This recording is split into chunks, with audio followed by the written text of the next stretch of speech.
Today, my guest you know what? If you're going to mock me the whole time, I won't. I'm not. That's not your job. I'm being on your team. Okay. Okay. Now I want to do this, though. Okay. Welcome to Candid with Kyle. He's Kyle. Yes, I am. Getting. Sorry, I messed up the title. Just kidding. Okay, so today's guest is a very interesting profession. He has been working in this industry for quite a while and is super chill, super cool dude. You'll realize that afterwards, and I guarantee you've seen some of his work. Ladies and gentlemen, my friend and puppeteer, Victor Yerrid. Is that how you say your last name? Okay, there we go. Will you be putting an applause, like a sound effect? Yeah, kind of. So it's as if I made an entrance and there's lots of people. Sure. Okay. For my first trick, I will say the magic words and a flower will appear. Oh no! Your disguise! Now I see what happened. Your hat and dress must have fallen off, and the doggies ran away. Forget about Sigmund. And if you send any more bottles, I'll come back here and eat you alive! Okay, nice meeting you. Pool time, so floaty.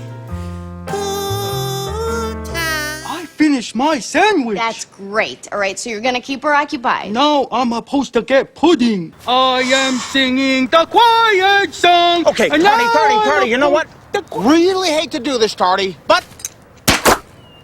Do what, Gil? Hey, listen, Herman, if you're a good boy, I'm going to let you honk the horn, okay? Oh, I can't wait. So, how did you get started in puppeteering? Well, I was a classical music major in college. I played percussion, drums, and I was getting interested in kids' music. I started watching Sesame Street, and I loved the songs. So I got a job when I graduated writing, well, I wanted to write songs at Sesame Street, so I got a job in the music department.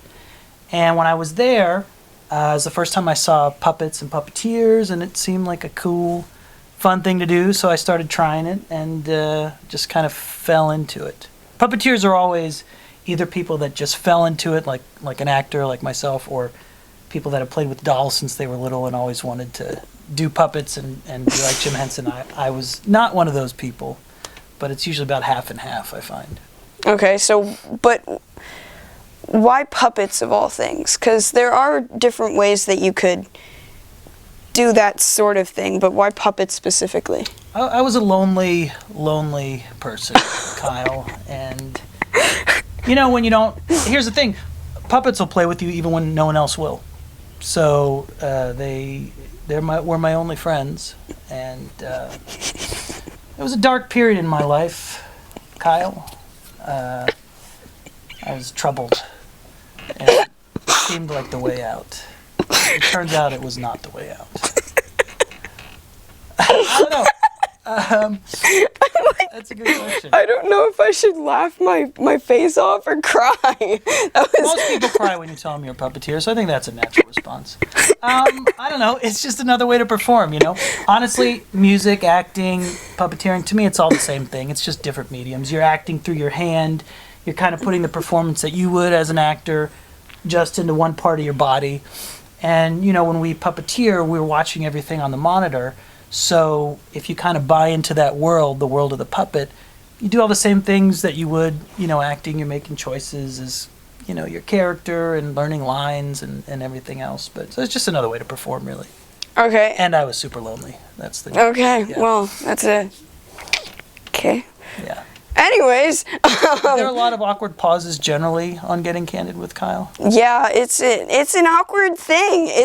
It's candid, so there's going to be moments where you're like, it happens to everybody. Right. That's why I don't have very many friends. Oh. It's just starting. Anyways, so with puppeteering evolving in a way, I saw on the set of Sigmund, obviously, the mechanical puppets with the mouth and body separately. Right. And in your opinion, what do you think the benefits and what do you call them? Like pros and cons, basically. I couldn't think of a thing for benefits. Benefits and not benefits. Yes. Yeah. with the newer 2-person controlled puppets versus the 1-person controlled puppets, what are the pros and cons of that in your opinion? Right, so you're talking about the kind of puppets we did on Sigmund and the Sea Monster, Yes. which was we had a suit performer inside the body doing the body movements, and then we were doing the face with radio controls. So, what's cool about that is you get to shoot wider shots. You get to see those sea monsters in their like full, see their full body in the shot. And so we're kind of animating on top of somebody else's performance. And that's cool. I mean, similar stuff has been around for a long time. They've had radio control technology, for a bunch of years. And now they have even fully CG characters that are puppeteered in real time. Like we have on the show Sid the Science Kid and Word Party, a couple examples. But honestly, it's all kind of the same thing. It's really still more about the acting than anything else. There are a bunch of different tools of how to bring those puppets to life. And yeah, you're right, that keeps kind of expanding a little bit. But ultimately, it's about the character and the story and that sort of stuff.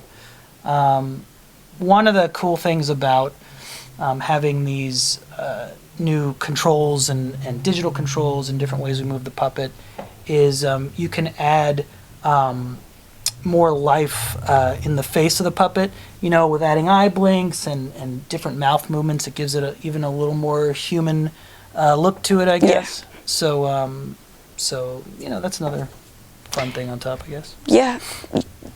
Let's do one of those awkward moments now. Okay. That's good. With puppeteering, you almost are a. That was just felt like clapping. Okay. So, anyways, with puppeteering, Yeah. you're almost a physical performer as well as a voice performer. Mm-hmm. So, how do you come up with all these crazy voices that you do for characters? Well, that's a really good question. I think a lot of us start out through imitation. When I was little, I tried to do all the Sesame Street voices, Cookie Monster, and then you do your version of those characters. I felt like Grover. I thought Grover was one that it was kind of in my wheelhouse. So I would do him for a while and do Cookie Monster, and Muppet characters and all those guys. And then as you get older, you kind of find your variation on those characters, accents and different things you add on top of that. And as you kind of stretch your voice box more by doing those kind of, those big like extreme characters, you actually kind of rip your vocal cords, you kind of shred your vocal cords a little bit, and then it kind of broadens your range a bit.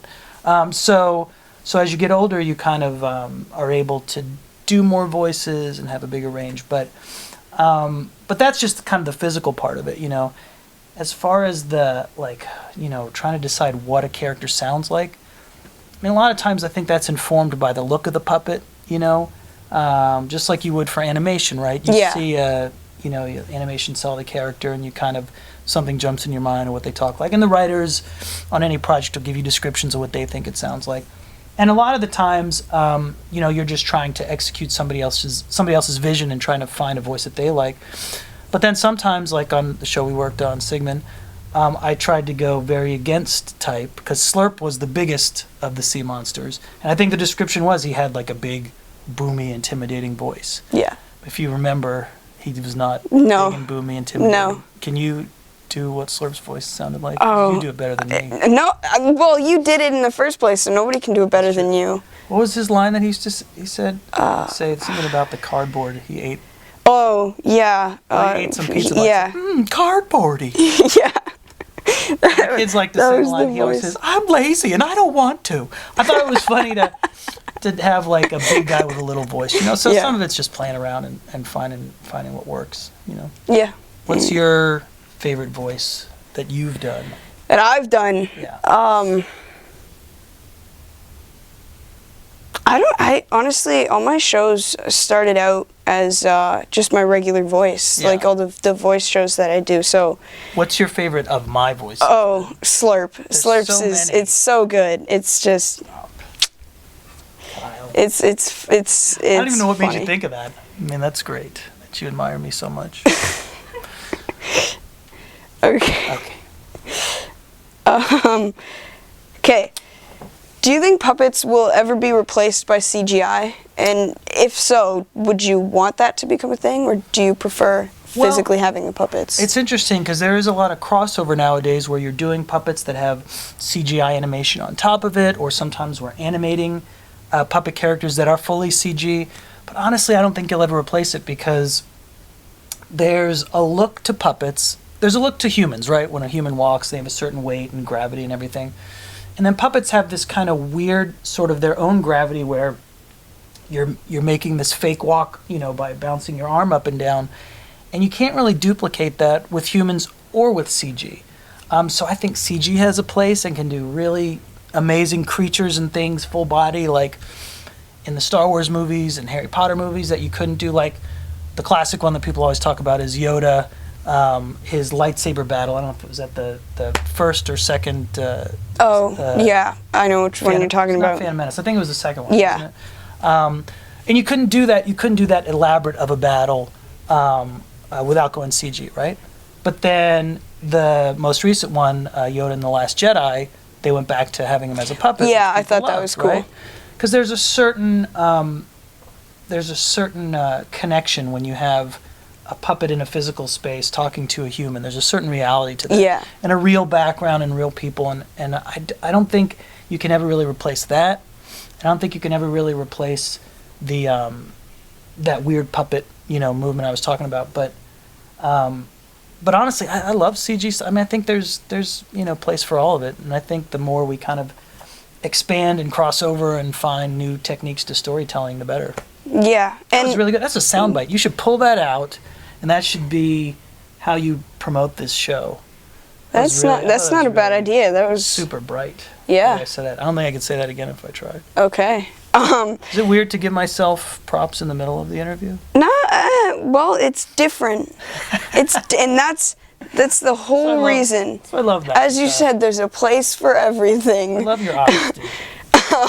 So you were saying with being there with an actual person with the puppet. Right. In being there, on the monitor, everything is mirrored. Mm-hmm. So how long did it take you to understand that fully? And because I can't even brush my hair in a mirror and see that there's a stray hair and know where it is. Right. So when we puppeteer, when you move your arm to the right, on the monitor it looks like it goes to the left. Yeah.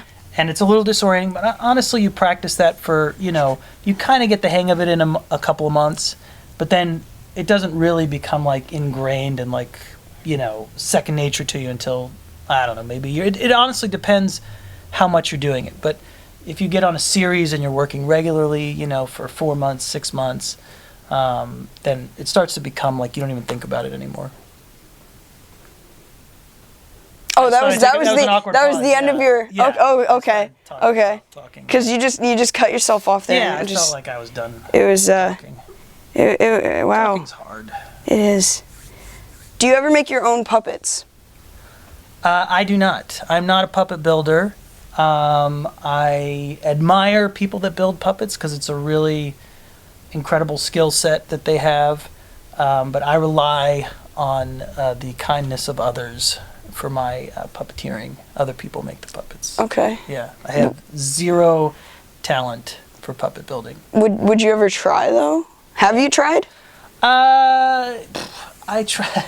No, not really. I mean, I've I know how it's done. I used to work in the Jim Henson Company workshop in New York where they built all the puppets, and I would watch, how they did it, and I know what the techniques are and what the puppets are made of, but I'm not a really artsy person myself, so that stuff doesn't come natural to me. I mean, I can pin props on and costumes, and I do a little bit of that stuff, but as far as the actual, creating of puppets, there are people that do it so well that it's like a whole nother.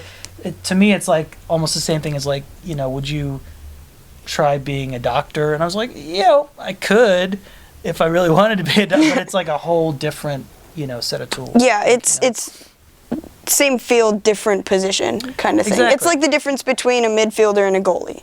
Same sport, completely different position. A hockey player and a referee.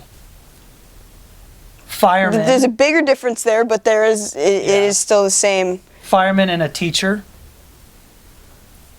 a squirrel, and an acorn.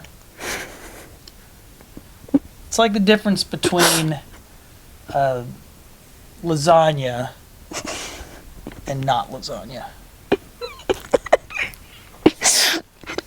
I can't. Okay. Okay. I'm sorry. Okay. Don't be sorry. This is lasagna of all things. Yeah. Why? Let me tell you something. It's not one of the more sought after professions, but being a lasagna is not easy, I'll tell you that much. Just saying. Okay. If it was possible, Yeah. what advice would you give your 13-year-old self? My 13-year-old self. Gosh. I would say, hey, you, stop, do your homework, stupid. And you're not going to make a career out of kickball. I would say to my 13-year-old self, don't be a dancer. You don't have that talent. I think I would tell my 13-year-old self, to clean the carpet if you see something on it. It's not other people's job. You know what I mean? I think mostly I would tell my 13-year-old self to dream big, but be okay with mediocrity. Wow, that was like a big joke, and then it just pow. Yeah. Wow, Is that not inspiring? that was That was intense. I would tell my 13-year-old self, do like Kyle do, playa. No. I would tell my 13-year-old self, if you go into the entertainment industry, have a thick skin, because there is lots of no's to get a yes. Yes. You can relate. That is very true. Although yes. you, a successful young actor like yourself, Thank you. I mean, Yeah. I was not working as much as you at your age, so. Well, good stuff. not everybody is. And there's you do what you're good at, You basically. do what you're good at, and you pay who you need to pay to work in the industry. What's your next question? My next question is actually not really a question, more of a statement. Yeah. Let's pretend that I want to be a puppeteer. Yeah. What can you teach me? Put your arm up in the okay. sky and hold it there for a long time. That's step one. I'm not going to say you failed, but your arm is not in the air. Okay. So, you could do better. Well, I'll tell you what. You want to see a puppet, Kyle? Well, I've seen them before, but why not? This is that wasn't a trick question. Here's one. Okay. Greetings, Kyle. I am the evil chef. Look into my eyes, Kyle. My face is a brain, and these are chef's clothes, and I do evil to the world through culinary things. It's not really developed character yet. Okay. He's just a brain-faced guy. But basically, when you puppeteer, so your hand is obviously in the mouth, and what's sort of the first thing a lot of people do is they do this with their hand, right, when you talk. But if I do that, then the eyes go up and down. It doesn't look really natural, right? What you want to do is keep the eyes kind of locked forward, and so you really just drop the thumb. So your hand kind of juts out the top part like you flick. I've heard it described as flicking water off your fingertips or throwing a yo-yo, so that the eyes stay forward, but it still gives the illusion of talking, Kyle. Yes! Evil Talk with Kyle. Welcome to Evil Talk Time with Kyle. The killer, Breitkopf. Is it Breitkopf? It's Breitkopf. How do you pronounce your name, Kyle? Breitkopf. Kyle. Yeah. So that's step one. Is your open and closing your mouth, and then you just try and do like humans do and talk and move, I guess. Do your best to be a real character. You do a voice? voices. Mm-hmm. Here, you put a puppet on, Kyle. Oh, okay. It'll be better like this. You can put him on. Ooh, oh, okay. That's Lucas. He's an Okay. adorable chipmunk. Hi, Lucas. I don't know what kind of voice to give it. So far, I'd say move the mouth more. That's tip 1. Well, yeah. Also, why is he so close to my face, Kyle? Yeah, good. You're a natural. Yeah. So then you drop your thumb when you talk, like that. Like Yeah. that. Yeah. Yeah. And once for each syllable. So count to 7. Count to 10. That's the first thing you do. 1, 2, 3, 4, 5, Yeah. 6, 7, 8, 9, 10. He's a natural! You should do the applause effect there. Ladies and gentlemen, Kyle Breitkopf! He can't clap. The guy's arms are too short. Yeah, you're He not can't much of a clap. clapper, Lucas. It's like a little T-Rex. Yeah. All right. Well, you're a puppeteer now. I am. You've done it. You've Yes. graduated. Yes. Just like that. Graduation. What else now? I don't know. This is that one of the end those. of the show? This is one of those awkward silence moments. All right. You've been candidly talking with Kyle and another guy. His name's Victor. But anyway, thanks for coming out to our show. The Kyle, Lucas, Evil Chef, and Victor show. Why am I doing that? You're supposed to do the outro, Kyle. You started it. All right. I thought you'd join in. You started it, so you should finish it. All right. Bye. Bye. Well, that was too short. That was abrupt. You're too short.